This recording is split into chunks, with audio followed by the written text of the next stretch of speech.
Ya, Assalamualaikum warahmatullahi wabarakatuh. Jumpa lagi dengan saya, Muhammad Rinzat Iriansa. Sesuai dengan SAP, Satuan Acara Perkuliahan, pekan ini kita akan membahas tentang hakikat dan fungsi bahasa. Dari SD, SMP, SMA, bahkan di perguruan tinggi, kalian bicara tentang sebuah bahasa. Apa itu bahasa? Mungkin secara hakikat kalian bicara bahasa adalah alat komunikasi, untuk berbicara dan lain sebagainya. Apakah itu yang dinamakan dengan sebuah hakikat bahasa? Nah, dari SD, SMP, SMA kalian belajar bahasa, di perguruan tinggi pun belajar bahasa. Nah, hakikat bahasa, perhatikan slide berikut. Yang pertama, bahasa itu merupakan sebuah sistem. Maksudnya apa sistem? Setiap negara, Indonesia, Inggris, Arab memiliki sistem bahasa yang berbeda-beda. Kita lihat dalam bahasa Inggris mengenal sistem perbedaan gender. Ya, host untuk laki-laki, hostess untuk perempuan. Bahasa Arab pun sama, anta, anti, hadirin, hadirat. Bahasa Indonesia, apakah mengenal sistem perbedaan gender? Kenal? Oke. Kalau kenal, kita bicara tentang sistem perbedaan gender. Bagaimana pada kasus mahasiswa dan mahasiswi? Olahragawan dan olahragawati. Ya, itu memang gender, tetapi sistem kita tidak mengenal perbedaan gender. Yang kita serap adalah kata, bukan sistem.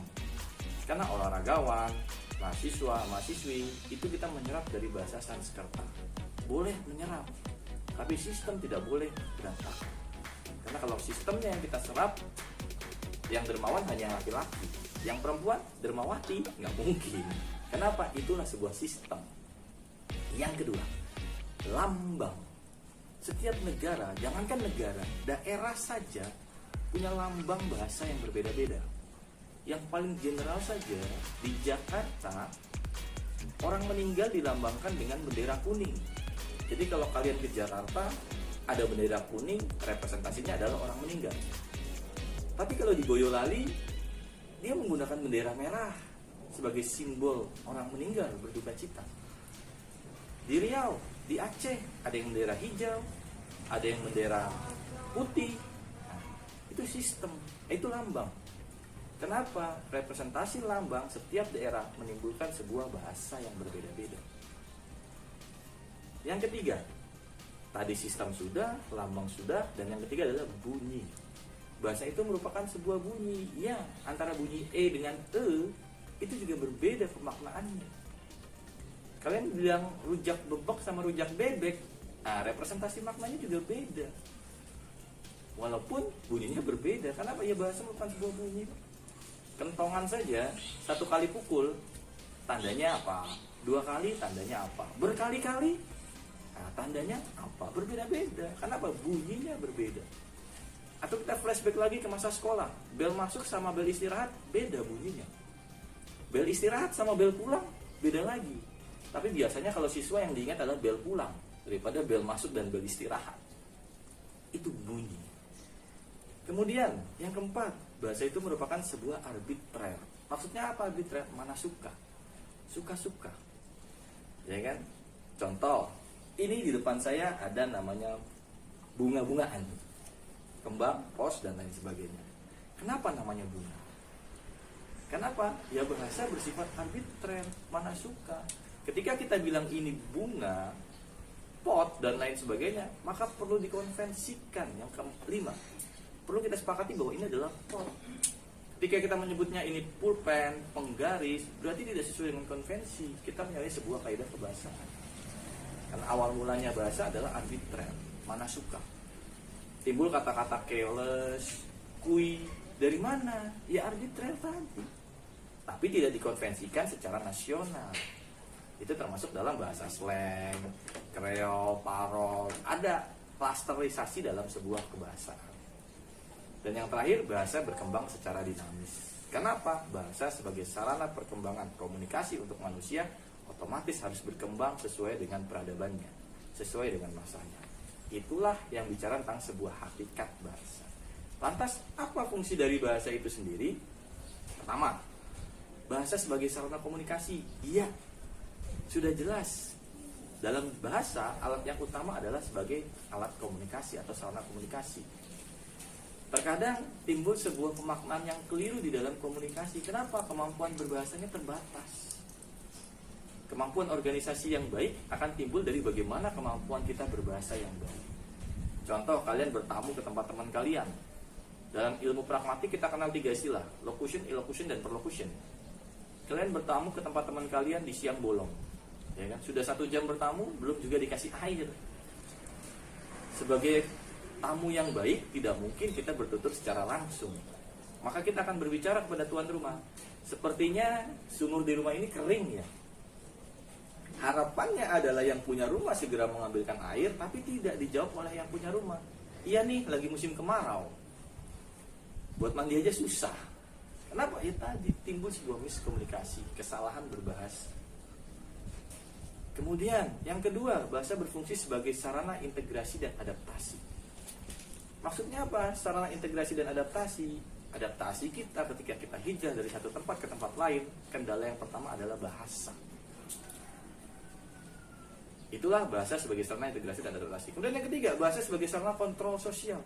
Dengan bahasa kita mampu mengontrol lingkungan sosial, ya kan? Contoh, ada simbol apa? Dilarang merokok. Iya. Harusnya ketika kita melihat simbol tersebut, nah, kita tidak boleh merokok. Kenapa? Sudah ada simbol tersebut. Nah, itulah fungsi bahasa sebagai sarana kontrol sosial. Ada tulisan dilarang nginjak rumput di sini, dia nginjak rumput di sana. Fungsi kebahasaan kita tidak berjalan dengan baik. Kemudian fungsi yang keempat, bahasa sebagai sarana berpikir logis. Logis atau tidaknya pemikiran kita ditentukan dari berbahasanya. Ya kan? Bagaimana mungkin kita punya ide yang cemerlang tanpa penyampaian yang baik kepada lawan tutur kita, atau bahkan penyampaiannya terbata-bata, seperti toko sebelah, ya otomatis representasi maknanya menjadi berbeda. Kemudian bahasa membangun kecerdasan. Iya, dengan bahasa kita mampu membangun kecerdasan. Kenapa tidak ada ilmu di dunia tanpa bahasa sebagai sarana penyampaiannya? Semakin banyak membaca, semakin banyak kecerdasan yang kita peroleh, semakin banyak pengetahuan yang kita dapat. Kemudian bahasa memahami diri. Iya, dengan bahasa kita mampu memahami diri kita. Jadi sebelum kita memahami orang lain, alangkah lebih baik kita pahami diri kita terlebih dahulu. Apakah ekstrovert, introvert, dan lain sebagainya. Setelah kita paham diri kita, barulah kita bisa mulai berekspresi. Karena fungsi yang selanjutnya adalah bahasa sebagai sarana ekspresi. Setiap orang punya ekspresi masing-masing. Bagaimana seseorang dengan sedih, bahagia, gelisah, galau, gundah, dan lain sebagainya, itu ada ekspresinya. Nah, ketika kita sudah menimbulkan sebuah ekspresi sedih, fungsi bahasa selanjutnya adalah memahami orang lain. Jangan sampai orang lain sudah menimbulkan ekspresi sedih, kita timbulkan ekspresi bahagia. Berarti kita bahagia di atas penderitaan orang lain. Kalau orang lain sudah menimbulkan ekspresi bahagia, jangan sampai kita menimbulkan ekspresi sedih. Berarti kita merusak kebahagiaan orang lain. Kenapa? Bahasa harus sama-sama memahami, baik diri sendiri maupun orang lain. Kemudian bahasa mengembangkan profesi. Ya, setiap bahasa, setiap profesi punya kreativitas masing-masing dalam hal berbahasanya.